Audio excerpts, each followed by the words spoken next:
Welcome to episode 245 of the Grip Strip Podcast, the Crowned 'em in the Desert edition of the Grip Strip Podcast.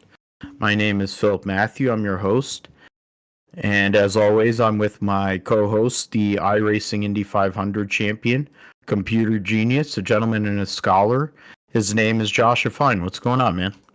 I am doing great, Phil. Of course, great to be back on the show and ready to talk about Phoenix and all that happened and how we got to all three of these championships here. But I guess, yeah, sad to see another NASCAR season end, but hey, that means that it's right around the corner.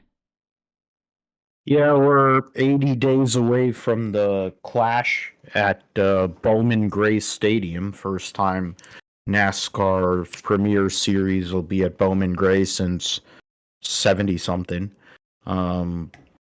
Be remiss talking about Bowman Gray. It was a site of Bobby Allison, what ends up being his 85th win, because it took decades for them to give him credit for it. His passing last week was felt across the whole industry. And our condolences go out to the Allison family and his extended relatives. The patriarch of one of the great families in NASCAR, and talk about NASCAR in general and what it's built on, what it had been built on over the years, and it was built on families. Think about, obviously for you, Josh, Dale Jr., the Earnhardts, 3 generations there, Allisons, 2 generations, but they meant so much. Bobby gave so much to this sport. In the end, he lost 2 sons, one of them in a racing accident, and one, suffered a lot to go and apply his trade and be one of the best drivers in this sport in his time. And in the end, Bobby Allison now, after a long battle with illness, gets to be back with his wife, Judy, and with his boys, and gets to join some of his other friends up there, back in a race car again. So that's it's a sad loss, but I think it probably is, at that point in his life where he was at, I think being alive to be able to get that 85th win, to get that credit and to go and move himself ahead of some of them other fellow legends, was one of those last things he held out for. Other people who held out for other things that didn't work out so well for them, but won't get into that. We'll talk about his number. He drove the number 22, Bobby Allison, when he won his championship. One of the few numbers he drove and he won in over his illustrious career. And Joey Logano has driven the 22 car since 2013. And in the last 12 years, he's went from being someone who was a cast-off at Joe Gibbs Racing, thrown out the side like he had no talent, even though he was one of the more talented kids coming into the sport in a long time, and now has become a 3-time Cup Series champion. He's only the 10th driver in the history of NASCAR's top series to have 3 or more championships, joining Tony Stewart. And it's interesting, all the parallels there. We're going from Bobby Allison and the Allison family and to Tony Stewart, because they both drove the 20 car, him and Logano, till now, and then Penske and Logano being a 3-time champion. Same weekend that Stewart-Haas Racing closes its doors. A lot going on there. We'll get into the race at Phoenix on Sunday. I think one of the only real interesting things that took place was the pace car crashing. That was basically the majority of the entertainment, because Christopher Bell dominated and Logano was up there all day. They basically were the class of the field. So we'll get into the Cup race, the season finale for this year in Xfinity. After many years of trying, Justin Allgaier is finally a champion. Probably given assist to his pit crew and some of his other teammates at Junior Motorsports. Buckshot Jones' backup car, since that's what he had to drive to the championship after crashing 4 minutes into practice because Brennan Poole had, I think, a gear or something go right at the start of practice, oil down the entire track, and destroyed a bunch of race cars. That's always an awesome thing that you want to have in a championship race. But it didn't, in the end, screw up Justin Allgaier, even though Justin Allgaier did his usual thing, which is try to do a Denny Hamlin and choke, which he sped on pit road. He jumped he did a restart violation, and somehow or another, his car was so goddamn fast. It was faster than Xfinity 10G, and he was able to get all the way back up to the front by the end of the race. Used Hank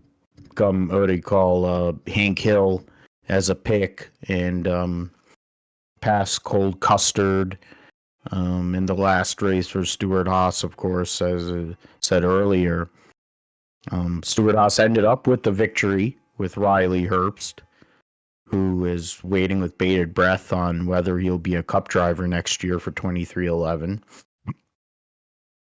but more than likely leaves the Xfinity Series as a winner and a career year for him, a career-defining year for him, and that now he's going to be a Cup driver next year, so something to say about that. And Custer is going to go back to the Cup Series as well. In the trucks, a lot of the season was about Corey Heim and Christian Eckes, but in the end, the super late model standout, the long-time employee at ThorSport Racing and perennial contender, Ty Majeski, becomes a Truck Series champion, continuing the ThorSport trend over recent years, where it doesn't really matter as long as you're a ThorSport truck, you seem to always find a way there. Of course, Matt Crafton, multiple championships, even without winning a race. You had Ben Rhodes getting shit-faced twice after championships. Now you have Ty Majeski, who's won virtually every super late model race you can win. Wisconsin short track guy of the ilk of, trying to be a new age like Dick Trickle. Coming from the Midwest area where you've had the like Matt Kenseth in more recent times, but then you've had Rusty Wallace and Mark Martin and Alan Kawicki, and you have somebody who had to grind his way into the NASCAR Main 3 Series. And I brought this up to my mom, actually, that there was a car way back when, or going back 6 years ago. It was the 60 car for Roush Racing, and it in the Busch Series, Xfinity Series now, and it was like nationwide, or no, I think it might have been Xfinity. I think it was nationwide back then, whatever it was. And you had Ty Majeski, Chase Briscoe, and Austin Cindric. And I think they might have set a record for wrecks in a season between the three of them. And these were all like the top 3 Ford prospects. And they destroyed so much equipment, it was almost like Jeff Gordon's early days. And to think where all 3 of these guys are. In the case of Briscoe, he's the only one that doesn't have a championship, but he's been Rookie of the Year in all 3 major series. He's now going to Gibbs to take over from Martin Truex. He won the Southern 500 and beat Kyle Busch earlier this fall. Gumby Cindric's won 2 Cup races. He's won the Daytona 500. He's an Xfinity champion, probably should be a two-time Xfinity champion. And then now Ty Majeski, Truck Series winner, and now Truck Series champion. So from those humble beginnings, all three of those guys have been able to move forward and actually have a career. So we'll get into all three of those races. We'll talk about whether Phoenix should be where the finale is. If not, where should it be? What should the playoff format be? Considering the guy who, in overall points, in total points, was like 15th in points, became the champion. And we'll get into that. We'll talk about NFL Week 10. Chicago fired their offensive coordinator. I figure one of our teams probably should have fired their offensive coordinator. Well, actually, only one of us actually has an offensive coordinator. The other one's the head coach. So you can't fire the head coach, even though he deserves to be fired some days. And they tried to spit the bit last week, too, against Tampa Bay. But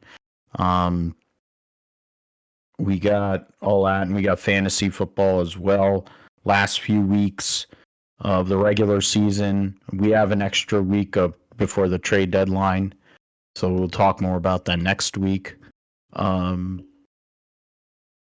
terms of the roundup, very short. MotoGP, Moto2, they finished their season in Barcelona because of the floods in Valencia, all the bad weather and stuff going on there. Supercars will be finishing at Adelaide on the street track there, harkening back to the old Australian Grand Prix Formula One race finale. And then the World Finals at Pomona for the NHRA. Their season finale. 2 championships basically locked. 2 championships still to race for. Get into that. Niels Wittich, the F1 chief, like technical director, or chief steward, chief steward, quit, but then it's come out that he got fired. Amongst a lot of news going on, a lot of controversy going on in Formula One these days. We'll be previewing Las Vegas next week, but prior to that, a lot going on in the world of Formula One racing. Driver news, power unit, supplier news, etc., etc. Josh will let us know what's going on in the world of iRacing gaming in the sim segment, and then we will call it. But first, we will talk about the Cup Series finale at Phoenix. Mention that there was basically 2 guys that led the entire race. 250 of the race's 312 laps were led by Christopher Bell and the eventual winner, Joey Logano. Logano won stage 1 after starting second. Defending series champion and teammate Ryan Blaney won stage 2, led 12 laps, interestingly enough. William Byron, who got in because Christopher Bell got penalized, finished 3rd. Kyle Larson 4th. Bell 5th. Tyler Reddick 6th. Darrell Wallace Jr., with a substitute crew chief, finished 7th after starting 29th. William Clyde Elliott II, Christopher Buescher, and then Nacho Libre from 34th to 10th. Dennis Hamlin in the last race for FedEx, which is crazy to think how many years. It's like an 18 or 19-year partnership that ended. And that's probably the last of the major, basically every race sponsors that had existed in NASCAR. That might be it. The way that NASCAR's business model is, FedEx might be the last one that we ever have that will be like the every race sponsor. And they have decided to call it quits. So it's a iconic brand with driver gone. So unfortunate, sad to see that go. Martin Truex qualified on pole, was up front after the first stage, and then slowly fell back for a second week in a row to finish 17th in his final race of his full-time Cup career. And I mean, other guys you can talk about. Keebler Gibbs wrecked on lap 1, and so that was a brutal end to his season. Ryan Preece finished 37th. Was a non-factor all weekend. Chase Briscoe dropped anchor early on in the race. Started up relatively up front and then just fell back and ended up 29th. Josh Berry was nowhere the whole entire weekend and finished 24th. The only one of the Stewart-Haas cars that actually ran decent was Gagson with Nitro Circus on the car, finished 12th.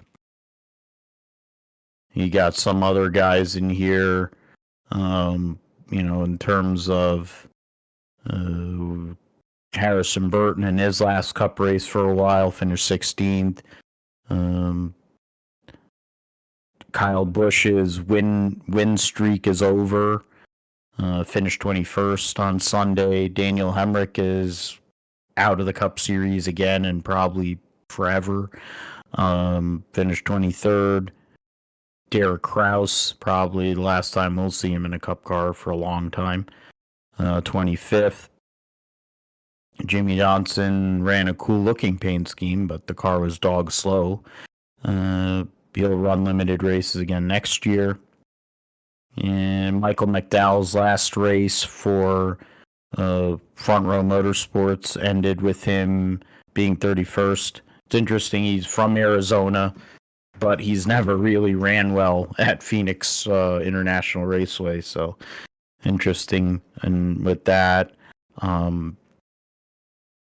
Richard, in what might be his last Cup race for a while,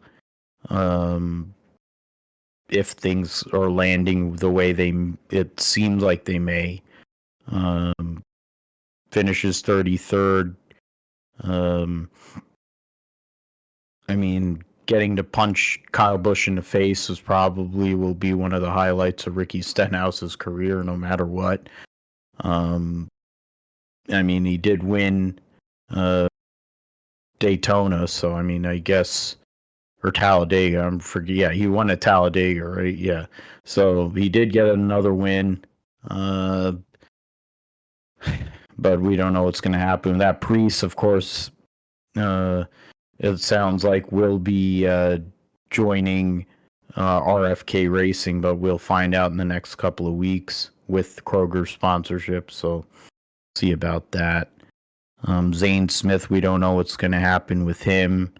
I mean, he's one of a few people that I think are in limbo because of the whole FRM 2311 lawsuit. I think RFK might be getting, they said, from one of these other YouTubers, they said that they might be getting the charter from Rick Ware, which would be quite a get for him. Yet another great business move in that he's able to sell one of his charters to a big-time team. He loses his driver that they said that they were building around, but somehow or another is going to go and sell one of the charters and make out like a bandit again. So there's that.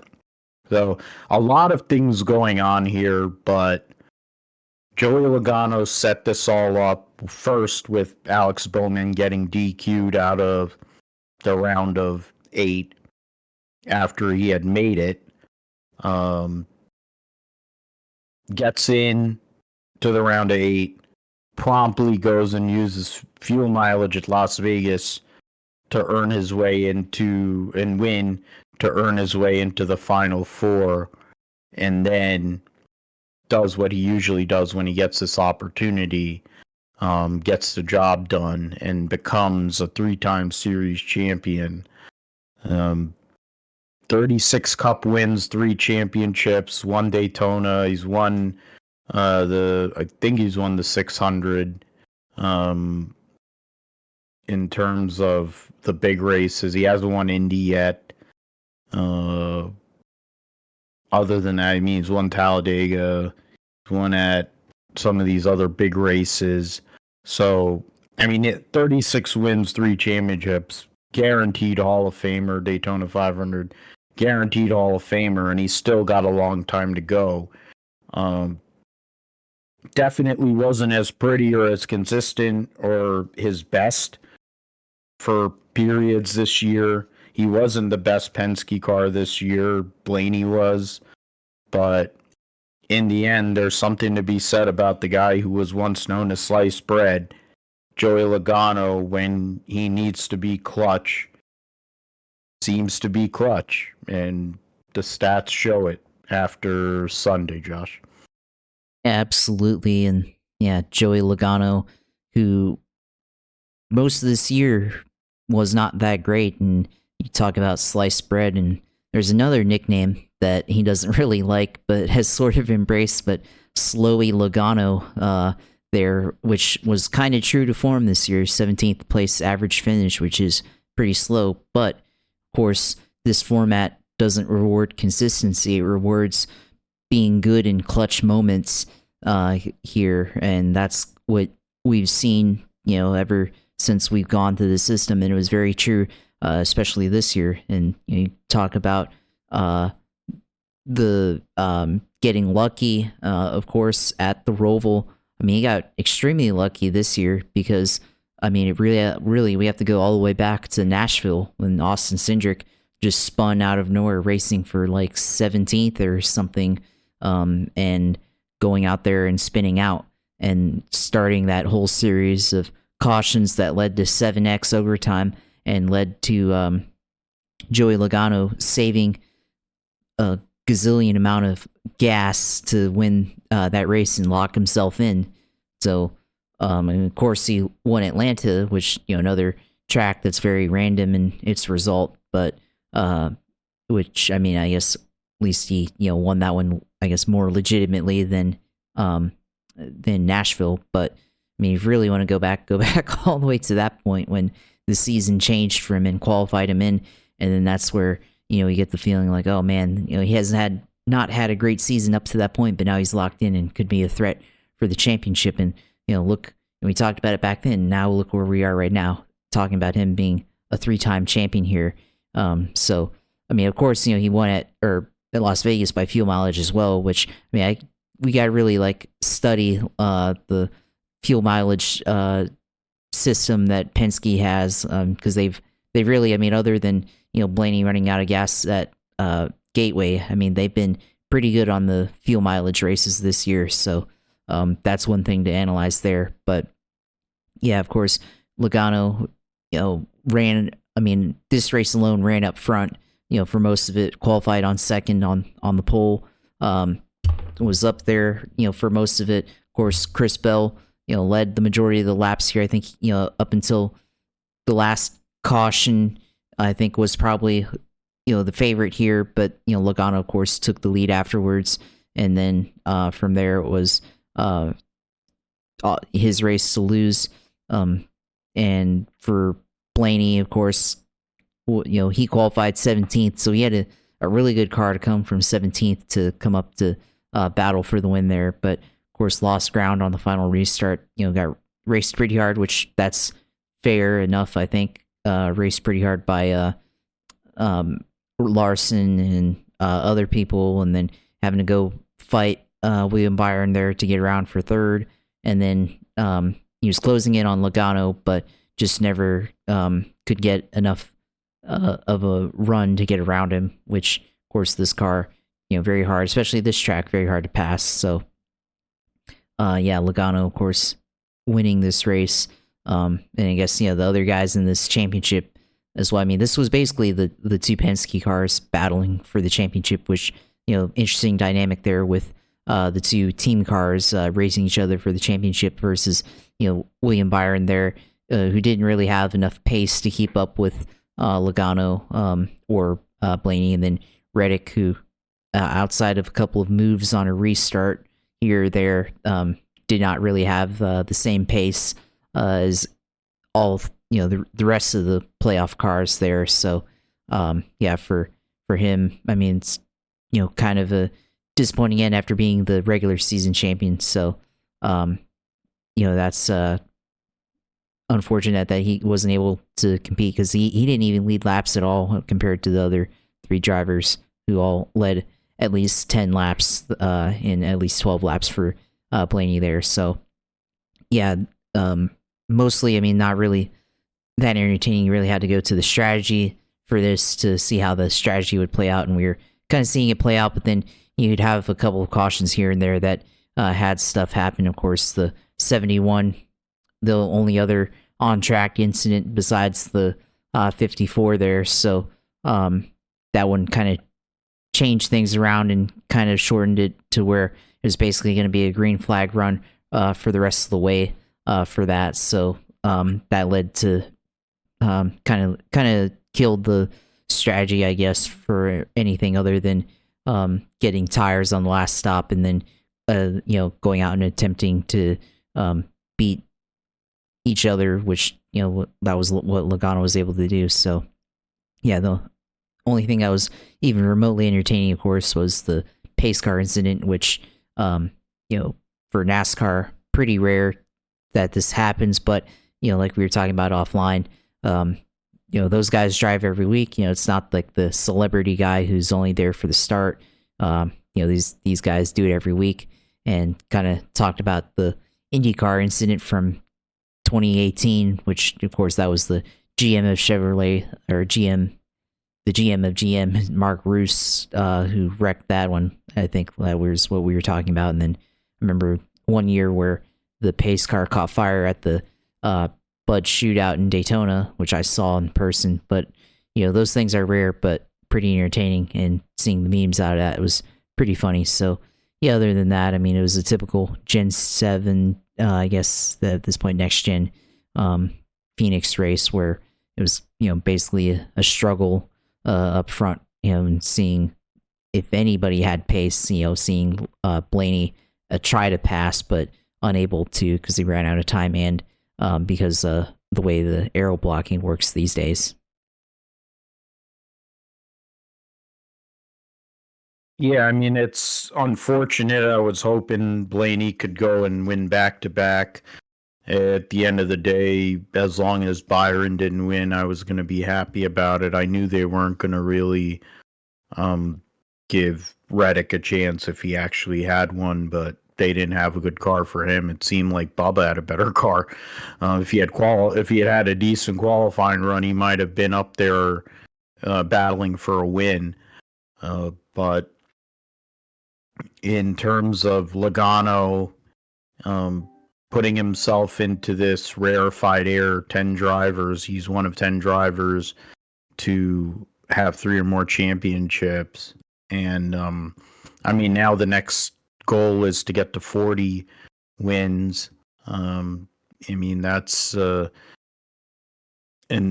because that's around, you got Mark Martin, you have Bill Elliott in that realm. Once you get into the 40 to 50 win plateau, you have Tony Stewart there. So, I mean, you got some really good drivers, and he's got a long time to go. I mean, I guess at this point, it's really a case of as long. The one sponsor that seems to be doing a majority of the season, I was talking about Denny Hamlin with FedEx. I think Shell Pennzoil might be that last one. I mean, it's as much to do with the business-to-business partnership that Penske has with all of his dealerships and crap with Shell and Pennzoil. But they figured out this format. They figured out a way. 2 years in a row, Blaney's won at Martinsville when he's needed to. Joey Logano has won at Vegas twice in the last 3 years to go and make it in. He's won at Homestead to win a championship. He's won this race twice to win his championship. So in the end, the notion that Penske knows how to work this format is there. And I mean, he doesn't hire just anybody, obviously, or he hasn't recently. The fact is, he has two of the best drivers in the sport. Ford, after what has been a pretty mediocre year for a good amount of it, recovered in the last, I guess, few months of the season.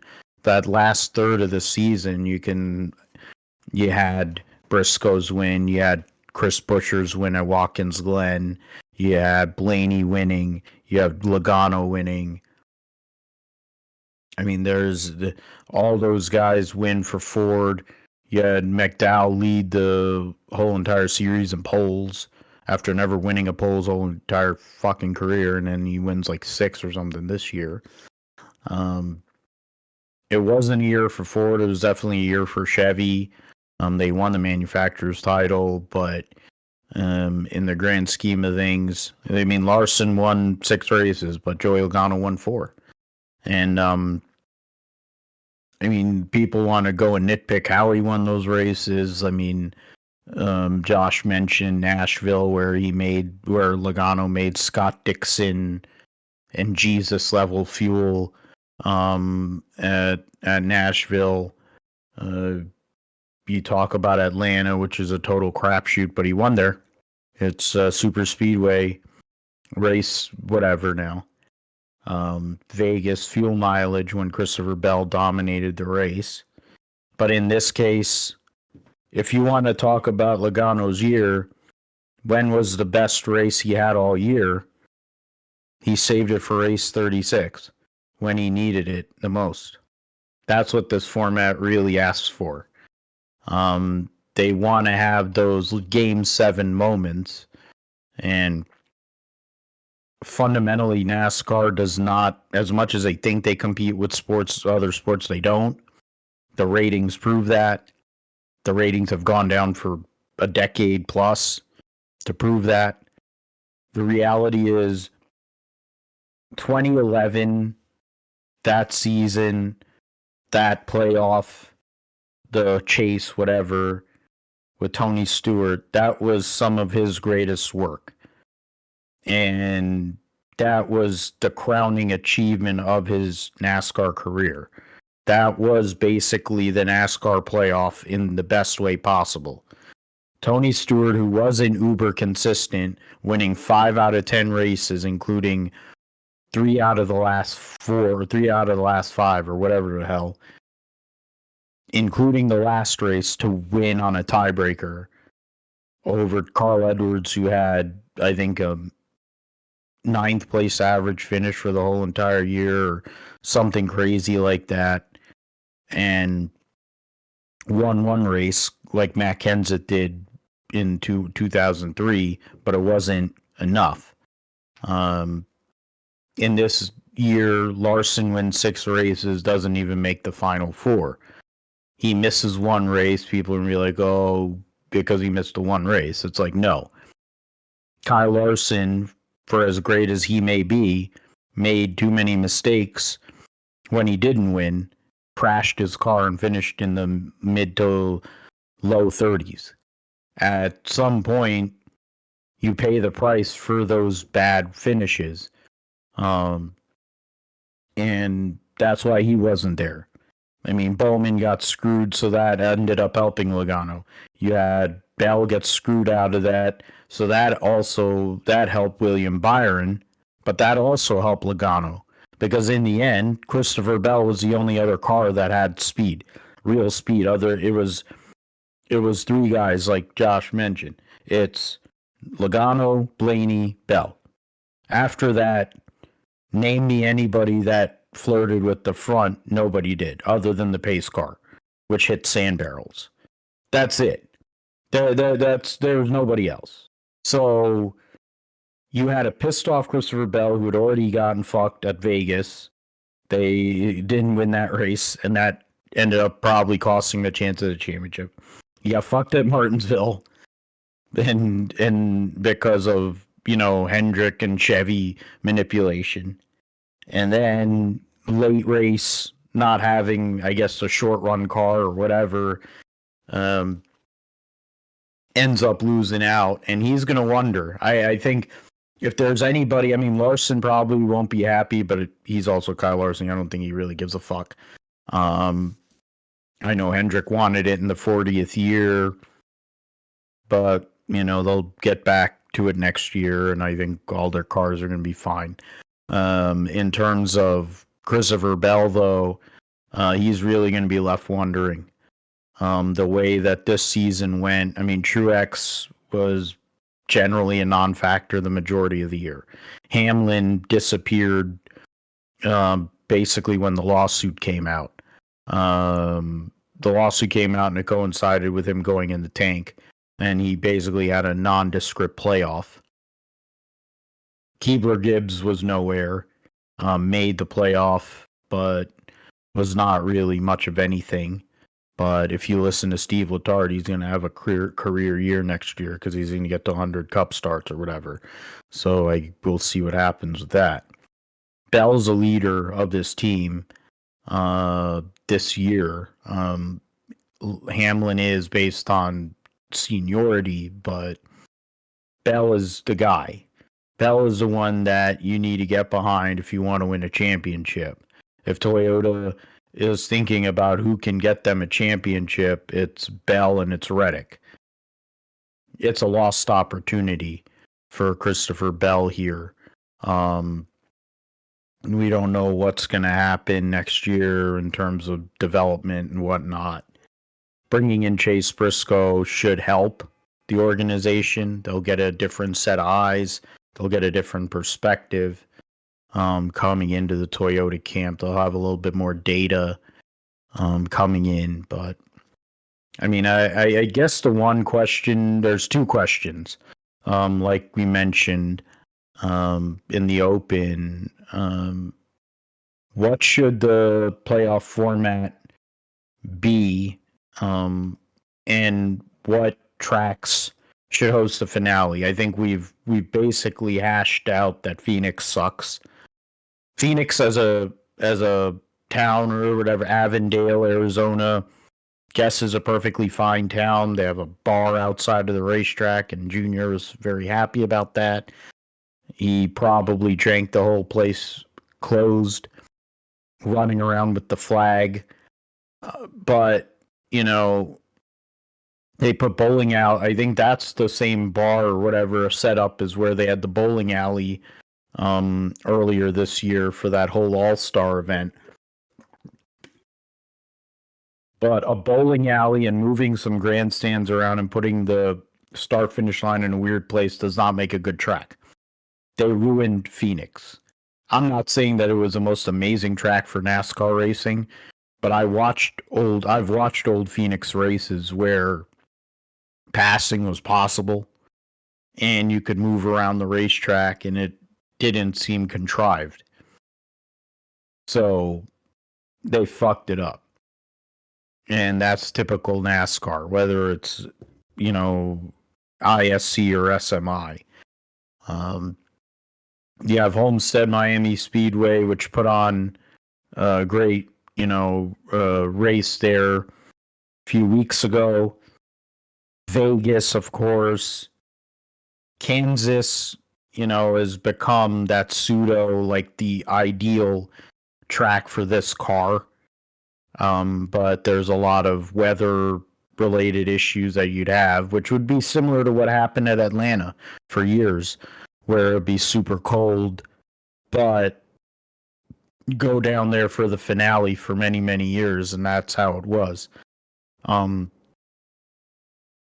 mean, there's those tracks. I know Texas is done. They've basically killed Texas Motor Speedway, and that's fine because it's a dump.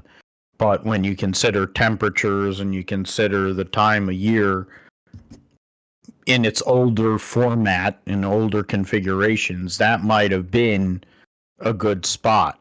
But I also think NASCAR and the Franz family do not want to give the finale to an SMI track. which is stupid because you're losing out on the Las Vegas opportunity by doing that. Um, to me, it should be either Homestead or Vegas. That's it. I don't care about Phoenix. Put it back to the next to last race. Put it as a elimination race. You know, in the round 8, whatever. Just don't have it as a final race after 2025 for the sake of this series and for NASCAR. It's a terrible racetrack. They've ruined it. They need to do more work to it to actually make it worthwhile. If they really wanted to, they need to do more. It's just they've made it into a dump. Other than those two tracks, they're a lot logistically, temperature wise. I don't think it makes a lot of sense. And then when it comes to the playoff, it should go back to a 10 race playoff, and you want to have 16 cars, more than half or about half the chartered cars, whatever, fine, if that floats your boat. Personally, I would say 12 drivers. If you win, okay, and if there's more than 12 drivers, then it's on points. It's either you have to win more races or you have to earn more points at that juncture. So that would be more intriguing. You'd have guys that are trying to make it in that need to make it in with a win, or you'd have a bunch of guys that have one win that need to win again to have a chance at making the playoff. You wouldn't have the bald spot Dylan, Harrison Burton shit going on. You wouldn't have Joey Logano essentially backdooring his way, same as Briscoe and Cindric did. So I just named 5 guys there that made the playoff. But okay, so 12 drivers, 10, you have the 10 race deal. You eliminate 8 drivers after the first 3 races. So you basically cut the field right in half. Then you have another 3 races to eliminate down to 4, and you give the final 4 races of the season. You have a 4-race championship. No, at that point you just do the reset with their playoff points, and then straight up, whatever you do, whoever scores the most points in the next 4 weeks, however you have to do it, you are the champion. You get 4 races to do it. That would build up to a crescendo at whatever track you want to have it at. And personally, that would be fine by me. I think that would be a lot more worthwhile. But I'll throw it over to you, Josh. I mean, in terms of, we know Phoenix. We've hashed it out for years. It's a terrible track. Based on the Gluck poll, it's one of the worst tracks we go to in terms of good races, because there's not really a such thing unless your driver wins. In the grand scheme of things, I know for you, locally, or in terms of location, Homestead, of course, isn't that far away, so you're relatively able to get there. But it's also a good racetrack. It hasn't been updated in a long, long time, so now ISC actually has to put some money into it. Ford had the Ford sponsorship for years, which was part of what made them the finale forever. Now they don't even have sponsor for the finale cup race anymore, which is stupid. But yeah, what do you think? What tracks should host a finale, and what do you think would be the ideal format for the playoffs going forward? I think for me, the ideal playoff format is where NASCAR has a committee similar to college football select the playoff field, a 12 driver playoff field, and we have a committee just select who's the 12 best drivers and go from there, and then just have 3 rounds, 3 races each, so 9 races.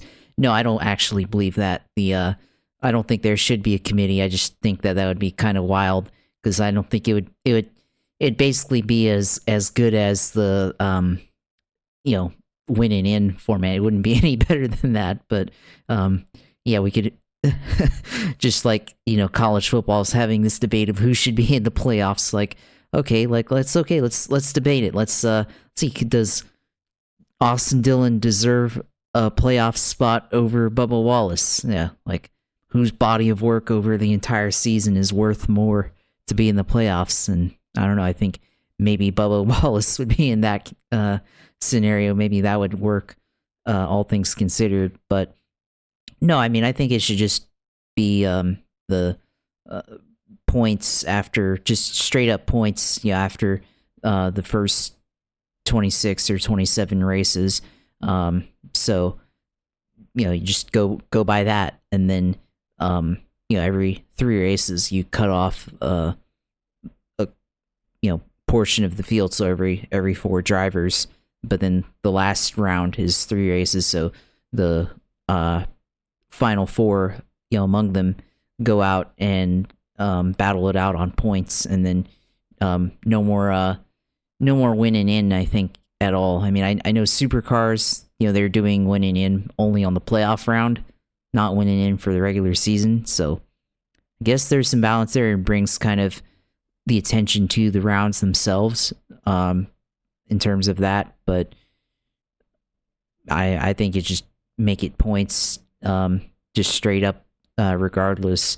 Because then, if it's winning in for the playoff rounds, then I guess the first 2 rounds are winning in, but then the last one, you'd have to figure it out how to balance that out over 3 races. But I think it should just be like something where it's points straight up, and then every 3 races you cut some portion of the field, 4 cars, and then the last one, you just go, and whoever finishes on points on top is the winner, of course. I mean, I think you might make it interesting with stage points. The stage points would still be relevant in the final round, because now it isn't, because they just want the winner to straight up, or whoever's the highest of the final 4 to be the champion, and everything. So you have that, and I mean, I think you have to balance it out by having wins count at a far greater amount than what they do.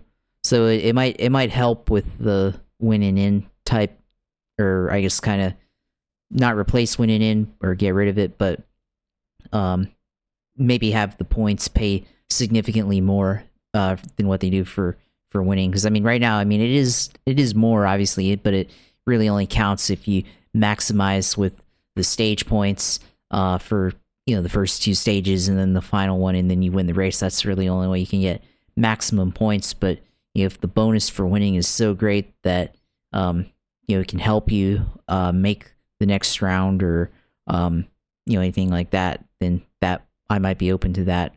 And then probably bonus points, bring back bonus points for leading a lap, or leading a set of laps. I think maybe leading a lap, right?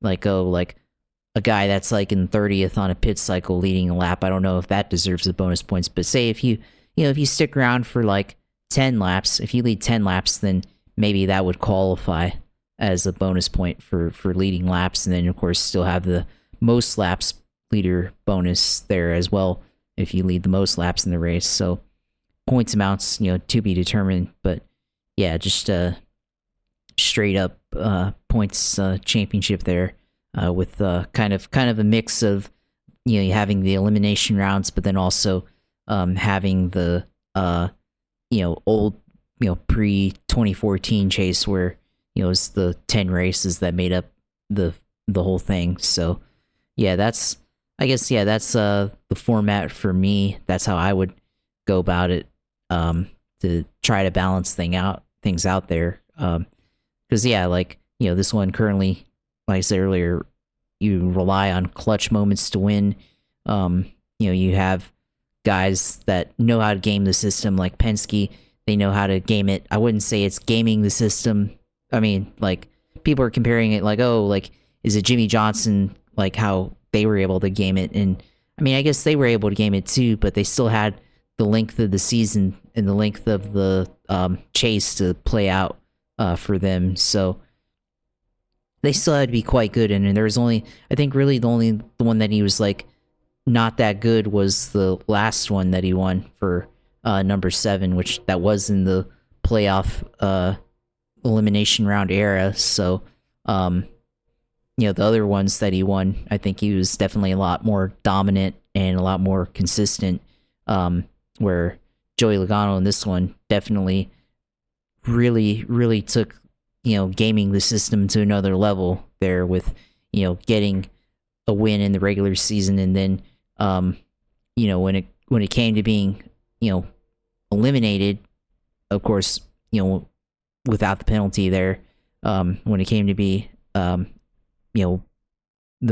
final round before the Phoenix, they were able to go out and get that win. And Penske has figured this kind of out where they don't really necessarily have to be fast every week. They just need to figure out the tracks that they're good at and be good at those, because then as long as Phoenix is the final one, they'll be good for the championship there. So now all the other teams have to figure something out. But that does bring us to, okay, well, where should the finale be? Which, I mean, to me, I guess, if we're going to have a finale be the championship track, then I think it should be at Homestead, like you said, because I think that's the best track for deciding this. I think, Miami is certainly a better area to have it in. You have Phoenix, which is out in the desert, and I mean, it's not bad, I guess, weather-wise, but yeah, the track's not good. Other tracks that could do it, I mean, maybe, yeah, Homestead, Charlotte, could just have the final race of the year be at Charlotte to decide the championship there, which that's another good next-gen track. Maybe, or it could have it at Martinsville, which of course isn't really that good right now in terms of next-gen, but, with the intensity that happens at Martinsville, it's certainly better than at Phoenix. So, you can make an argument for Martinsville being the championship race there. You could go to Atlanta and throw back to, what it was in the 90s, of course, but still the plate racing element there. But, you could make the argument that as the track ages, it won't be quite as plate racy anymore, but, that could be an option in the future, and throw it back to what they did, before they moved it to Homestead for the final race. So, yeah, there's a lot of, tracks that I feel like are more deserving of a finale race than Phoenix. But, yeah, they definitely ruined it for, the racing. I mean, I felt like the racing there was, like, okay in the Gen 6 era, but, for whatever reason now that they've flipped the front stretch around to the dog leg, I don't know why. I feel like it kind of changed the approach of that track. So, because I feel like, if you're gonna have like a dramatic finale, definitely think that, taking the dog leg and sending it into turn 3 like Ryan Newman did in 2014, I think that's kind of a way you'd want to do it, which, obviously now can't do it, but it would open more dramatic opportunities there going into the final lap onto the the front straight there. But yeah, I mean, definitely I think Homestead should just be the track to end the season at, for sure. Yeah, you made some good points about the bonus points there. Putting one bonus point for leading a lap. Granted, if people stayed out, like in the old days, people used to do that for 5 bonus points in the old Blatford format, but it didn't really hurt anybody or hurt anything. 1 point in this format, the way the point system is, is it really gonna do anything? I don't know, but if you gave 5 bonus points for leading the most laps, it would probably put an emphasis on leading more, which then in turn would put an emphasis on winning more. I would also say that, like you're talking about the points, probably bumping up the points gap between just the base amount of points for a win, bumping that up 5-10 points, something like that, also would help. And then if you have somebody like Kyle Larson win that many races, then it would put an emphasis on winning to the point where, oh, even though he's wildly inconsistent, he's going out there and winning races. It all balances itself out. I mean, it's something NASCAR they don't seem to understand, and I mean, I think we've talked about it ad nauseum when Joe's been on here and other people have been on here. I look back and I know why they have this format. It's basically because they want to force feed what happened in 2011 organically. But you need to have the characters. Number one, you need to have a car that's raceable. And in that day and age, that car is really good on the cookie cutter tracks, but it also was good on short tracks. It was also it was basically a what do you call, like a the car was basically a base model car. They just had stickers on it. Yes, there was the aero and other stuff, and engines were different because of the manufacturers, but basically the car tomorrow, the Gen 5, was the same car for everybody. Now you have parity in terms of aerodynamics and the like, and there's a need that they need to. There's plenty of things that NASCAR needs to fix, but this is one that they could remedy relatively easily if they really weren't involved in, all the back end deals that they're getting to line their pockets. But I mean, I guess lining pockets and going and doing backroom deals and everybody going and making out like bandits and the people that actually care and love the sport getting fucked sounds like a common theme these days. Yeah, so we'll move forward. Did a lot on there. The Xfinity Series Championship race. Mentioned the end of the race. Riley Herbst dominated, led 167 of the race's 213 laps. Of course, that means they went into multiple green, white checkers. 2 to be exact. Or 1, I guess. Yeah, 1 or yeah, 2 green, white checkered. He in his last race for Stewart Haas, Tony was there, so it was cool to see that second year in a row there with that. Justin Allgaier from 37th to 2nd and wins a championship. Eric Almirola 38th. He also wrecked in that practice crash, or in that practice incident right behind Justin Allgaier. 38th to 3rd. Connor Zilic 21st to 4th. Just watch out for that guy. That's it. Just watch out for him. And Carson Kvapil. You want to talk about a rookie battle next year. Literally the rookie battles inside that shop. And one of those two guys not only could go out and will win Rookie of the Year, one of those two guys could make the Final Four. I'm going out on a limb here a year ahead of time. One of those two guys could be in the Final Four. Because I mean that's ridiculous. I mean, how many races Connor Zilic driven in an Xfinity car, and he's finishing top 5 in a championship race when he barely has any experience? What the hell is going to happen when he gets to do this every week?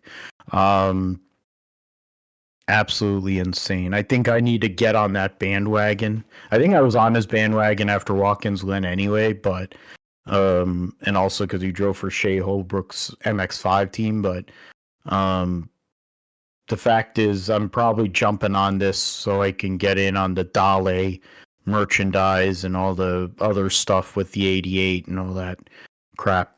But yeah, Chandler Smith in probably his last race finished 5th. Jesse Love wins Rookie of the Year, finishes 6th. Sheldon Creed started on the outside pole, led 20 laps, finished 7th, ahead of the car he's going to be driving next year, the 00. Cole Custer, in his last Xfinity race for the foreseeable future, finished 8th in his attempt to win a second consecutive Xfinity title. AJ Allmendinger was nowhere the whole entire day, but ended up 9th. And Hank Hill finished 10th. He had run out of tires at that point. Once all them yellows came out and was out on old tires or on scuffs and couldn't hold his line. Sam Mir in his last race for Junior Motorsports, 11th. SVG in his last full-time Xfinity race, 12th. Daddy's Money Sawalich qualified on pole, but ended up 13th. Kligerman 14th. And Sammy Smith 15th there. So, yeah, I mean, we had Stephen Parsons get destroyed by Anthony Alfredo, and he gets fined $25,000. It used to be funny to see how much they made in the race. They don't bother to show that anymore, because you could see how much was their purse money, and they get like 10 or 15%, and you're basically paying your whole entire purse money that you got in a fine. But Justin Allgaier did everything in his power, Josh, to try and lose this championship like he has done many times before. And it was almost like when he won his ARCA title way back in 2008. And when Scott Speed and O. Richard wrecked each other at Toledo out of the opportunity, and then he went out there, won the race, and won the championship.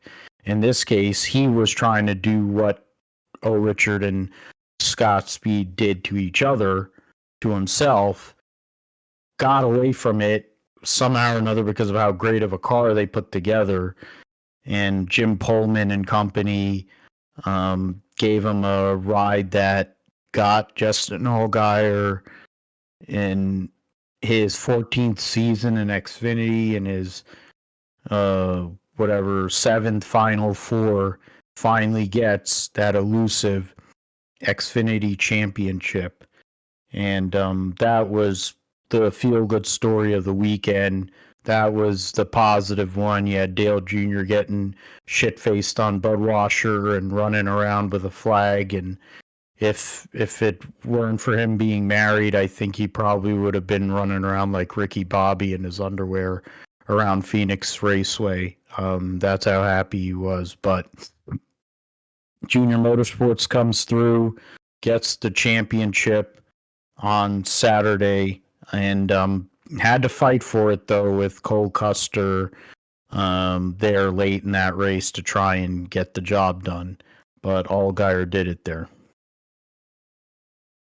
Yeah, Allgaier, of course. I mean, he had probably one of the more eventful championship races that you could ever have. In this format. I mean, first of all, started off the weekend in a practice crash, and then stayed up late to help the teammate get their car prepped for race day, and with Brandon Jones, who was also in a backup car there. So, you had that, and then the penalties that he had. He had the penalty for changing lanes before the restart, and I thought when that happened, I honestly thought that okay, well he's finished, but then he was able to get back onto the lead lap, and he got saved, and then from there, it was just about him trying to get to Cole Custer, which thought Cole Custer might be a little bit too far away, but then lap traffic kind of brought him back into it. The 88, the two were racing Cole Custer pretty hard, which for Chevys, given that how Chevys were racing at Martinsville in the Cup race, it's like, oh, this looks a little suspicious here, but I mean, I think they're honestly just racing hard and racing Cole Custer there, and then Allgaier was able to get around Cole Custer. It seemed like Cole Custer started to fade a lot on that last run of green flag racing there, and then caution comes out, and it's like, oh well, this is the Xfinity Series in 2024. What better way to end the year than how we've ended most of the races here, by a green white checkered finish? And that's how it turned out there. Of course, 31 crashes in the middle of it, and that brings out another overtime restart. And then Allgaier is able to get the lead there, actually, but then drive away. But then Riley Herbst, who out of nowhere kind of is able to get to Allgaier there before the finish, and then pass him there for the win. Which, I mean, I think any other race try to go for the win there, but of course, given what was at risk there, had to let him go and think in the bigger picture there in the last corner. So Allgaier, wins the championship finally. I mean, it's been a long time coming for him, several years in the Xfinity Series. It's different because, he's actually a guy that's probably a lifer in the Xfinity Series. A lot of these guys that win the championship, end up going on to the Cup Series eventually. And for Junior Motorsports especially, clearly, otherwise a developmental team, but you have a couple of guys who are likely to be Xfinity mainstays, in Allgaier and Brandon Jones. But Allgaier, after so many years of being in the Final Four and figuring out a choke it away, and of course this one, opportunities there for him to choke it away with that penalty, and then of course the final pit stop slow as well, not ideal there for him and for all of that. But now to finally win has to be so rewarding for him and his team, after all that they have been through in the last several years in this playoff format era, where they had a chance but couldn't get it done. But now they get it done, and they get the boss man the flag there. And this is actually the first owners championship for Junior Motorsports, actually, given how in previous years that they had won the title, the owners championship was won by a different car, because it had the prominence of Cup teams putting in their all-star car, which not as prominent anymore, but the years that they had won it, it certainly was. So certainly a factor there and how that all has played out. But Junior's like, oh, I don't care about the owners championship. He actually did win the owners championship there. So that's a good deal for Junior Motorsports there. But I mean, Austin Hill, last pit stop, 2 tires, a huge gamble there, but probably not the right idea, considering how, especially in this series, tires actually do matter, and not the right move there. Cole Custer, of course, stuck behind him on the last restart, and that opened the door for Justin Allgaier to cut to the middle and take the lead there, which probably wouldn't have worked for Cole Custer for him to do that, but Allgaier was able to make it work. Of course, had their race played out under green, probably wouldn't have seen him win this title because of how Allgaier was on pace there at the very end before the final caution and regulation there. But Custer had an opportunity in the first stage, or the first restart, but of course stuck behind Hill there. And then Allmendinger just not on the same level as Allgaier or Custer there, or even Hill. but Allgaier or Allmendinger, of course, going up the Cup Series. Would have liked to see him get a Xfinity Series title before, going back into the Cup car for Kaulig, but I mean, he had a pretty decent season as well, so nothing to be ashamed about there and everything. And like I said, Connor Zilich and for Carson Kvapil, I mean, those guys both out of the same shop. I think you're right. I think one of those guys be in the championship for next year. So yeah, a lot to play out there. But yeah, I mean, I think this race at least made Phoenix look interesting. I mean, yeah, it was kind of boring for the most part for Phoenix, but I feel like the Xfinity Series, at least with the package, at least makes Phoenix interesting a little bit more than it is in the Cup Series. And I definitely, you don't see Justin Allgaier coming back from that and making all the moves they did at the end of the race in the Cup Series. I mean, I think maybe Ryan Blaney, had the closest type of car to that type of handling car, but ultimately not able to pull it off there. But the same scenario on the Xfinity Series, maybe he is able to pull it off similar to what Allgaier did there. But yeah, Allgaier finally winning a championship here. So yeah, that's in the year for the Xfinity Series, and yeah, looking forward to more Xfinity racing in 25. And a whole new broadcast crew, because we don't know who CW is going to hire to do that. We also don't know how many races they're actually going to do at the racetrack, since they were already using their new studio out in Charlotte to do. I don't know about Phoenix, but I know Martinsville they did from the Charlotte studio. So something to look at next year.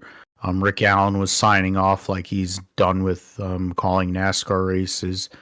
So we'll see. But Allgaier getting the job done there. Great story, great to see. His mom and dad were there, his wife and kids. Very emotional. Big deal.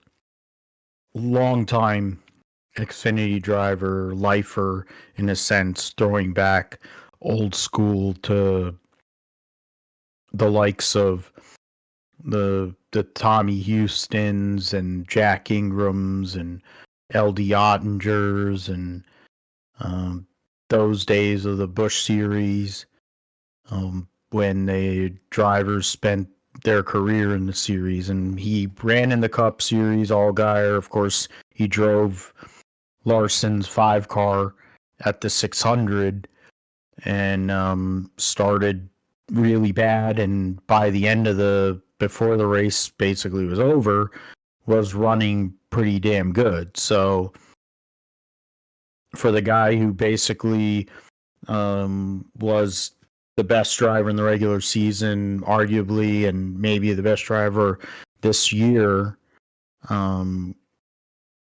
to go and drive that car and drive it to a high level and then go out there and finally get that Xfinity title is a big deal for Justin Allgaier. And then when it comes to those other guys, 2 of them are going to the Cup Series. Allmendinger, I think that's his last move. Whenever he decides to call it a day, that'll be it for his NASCAR career, at least. I don't think he's going to retire from driving sports cars. I figure Mike Shank will hire him whenever he's ready. And Custer is going to probably be in the Cup car for a while now. The 2 years of having the Xfinity experience, additionally, after the demotion, I think he knows what he needs more from a car. Of course, now you have the Gen 7 car, so may suit him better, maybe, than what the Gen 6 did. So we'll see what happens with that. All right, so Truck Series, they ran on Friday night, and it was a race where Even less drama than either of the other races. Not that much movement amongst the top 10 for the majority of the race. The playoff 4 finished in the top 5. But Ty Majeski won stage 2 and led 132 of the races, 150 laps, and ended up winning to become a Craftsman Truck Series champion. Corey Heim finished second. They started on the front row. Christian Eckes, who won this race last year, finished third. Nick Sanchez in his last Truck Series race, at least for maybe as a full-time competitor, finished fourth. Grant Enfinger finished fifth. You had Taylor Gray, Caden Honeycutt, Connor Mozak, defending series champion Ben Rhodes, Truck Series Rookie of the Year, Lane Riggs, rounding out the top 10. You had, I'm trying to look through here.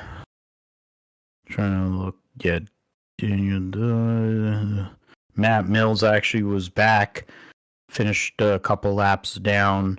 Connor Jones was in this race and finished 17th, returning after his suspension.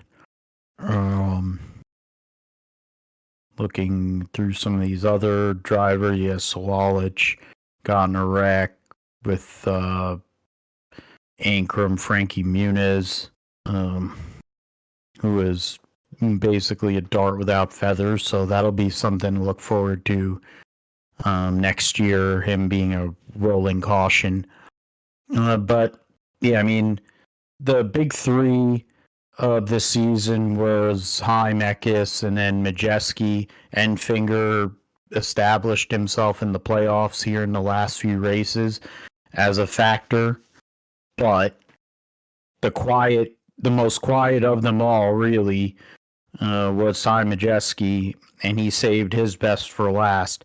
Ford really didn't have much of anything to show for their regular season, but in the playoffs, between Lane Riggs with front row and then Thorsport with Ty Majeski, they went out there and showed that they're ready when it counted most. And Ty Majeski can now add to all of his great short track victories and being a national champion. And he'll also be, now he is a NASCAR national champion by being Craftsman Truck Series champ after last week. And to add on to all of that, he's also was one of the highest ranked racers on iRacing there, with iRacing oval rating over iRating over 10,000, and at one point was the highest ranked oval racer for a long time on iRacing. And if you've seen his setup that he posted a few years ago, it's pretty hilarious. It's basically just a laptop that's been raised with a book underneath for height, and it's got a fan with a bowl of ice water for his cooling system there, and then you just got the old style Logitech G27 or even G25 pedal set and gear shifter there. So very, very budget sim racer there, but he was getting it done on that, and shows you just how talented he was on that and everything, and all that to say that, maybe 2024 is the year of the sim racer. We've seen a lot of guys with sim racing backgrounds across all of motorsports get victories and significant wins this year, and this may be one of the high moments for that. Of course, Verstappen, of course, in F1 has been a sim racing guy for years and probably the most successful sim racer of all time. But on the NASCAR side, we're starting to see that all come into to light here, and then a guy that's a very prominent figure on iRacing. I don't know how often he plays these days, but definitely considering his ranking overall, has played a lot throughout the years, and somebody that definitely you can say sim racing helped them in his background here to get to this point, and they were one of his partners in sponsoring him on short tracks, and I think even on some level the Xfinity Series the first year he was there when he crashed a lot there. So they've been a good partner of him for many years and everything. But yeah, in this race alone, yeah, he dominated. Wasn't even close. I thought Corey Heim would give him more challenge there, but just was able to drive away, and Corey Heim never really had a chance to really get up there and challenge there. And then Ekes also just wasn't there and never had an opportunity. Aimfinger, never had an opportunity really. So yeah, it was basically just Ty Majeski this whole race, and going out there and curb stomping the field in the truck series. That's what a way to do it. And even though we had a lot of cautions in this one, this was the most eventful in terms of cautions in this race. He was able to go out and do all achieve all of that. So we had the big one on the back stretch, of course. Even then, going out to do all of that. So yeah, for Majeski, I mean, what did I say? Corey Heim should have had this championship, but no, it was always gonna, I guess in this scenario, always gonna be Majeski. Ekes, of course, for what it's worth, in this series had 22 top tens, average finish of 5.4 compared to Majeski only 14 top tens, and average finish of 10.7. So still quite a lot for Ekes to have the kind of season that he had. He had one more win as well than Majeski to only come up and get third. Again, bringing back to our discussion from earlier with the point standings and the format that should be used. That's definitely one of the discrepancies that that needs to be addressed there, and ensuring that the best car in points should win the championship more than often than not. And definitely Ekes didn't do anything wrong other than not winning this race. So it is what it is, though. But yeah, year of the sim racer, I guess, this year in 2024, and that's very true for a guy like Majeski. In a true hard-nosed blue-collar racer, you talked about the sim setup for him, Timmy Hill. It seems like for a lot of these guys, for all the big setups, that people have, and I mean, you think about like Jimmy Broadbent, everyone, a big part of why he built a following was because he was doing it in his shed. So that was part of the appeal and the allure. So for Ty Majeski getting doing the sim side, and then becoming and continuing to be one of the best racers we have in the country. So credit to him. We'll see what happens with him in 2025 to see what he can do to defend, since Corey Heim will be back next year for another year driving the truck series. So that will be interesting how that all goes. I mean, of course, Taylor Gray's leaving, Ekes is leaving the truck series. So those are two young guns that are leaving. And then, of course, Zilich isn't going to be in the trucks. Will Connor Mozak come in and kind of fill a void? Who is going to take over that McAnally 19 truck, that one of the best trucks in the field? Who gets the call for that one? A lot to go on in the truck series, some big time rides to be filled heading into 2025. All right. So, yeah, let's move on to NFL Week 10. Um, uh, I guess in for the Niners, they come back off of their bye, go and play in Tampa on a 1 o'clock game. Christian McCaffrey makes his season debut. He didn't look fully there, of course. Didn't seem 100%, but he had his moments. Um, I'm not really sure about some of the play calling, but I say that almost every week. Uh, Ricky Pearsall getting that touchdown, his first career touchdown, huge to see that, to go from almost getting murked to being able to score a touchdown in a few months is pretty crazy. Um, he's somebody that the way that the Niners um, you consider the wide receiver situation right now. He's gonna play a big role. You got Jawan Jennings back. He's the third down safety valve.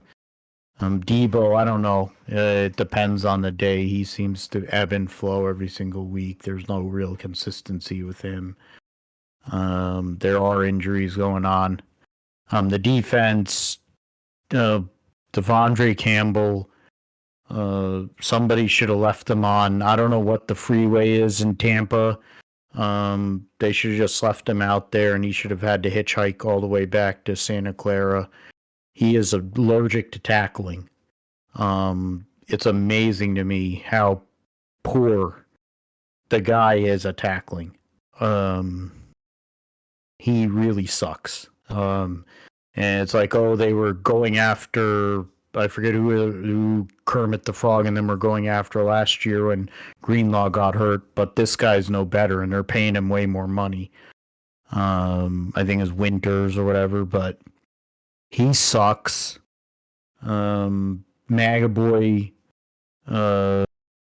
won in one area, but he sucks in playing football. Like you have people that aren't even showing up, other than like Fred Warner, Diamador Lenore just got a 5-year extension, and has taken over essentially as our number one corner this year. Mooney Ward's been dealing with a lot of stuff, of course, the loss of his daughter.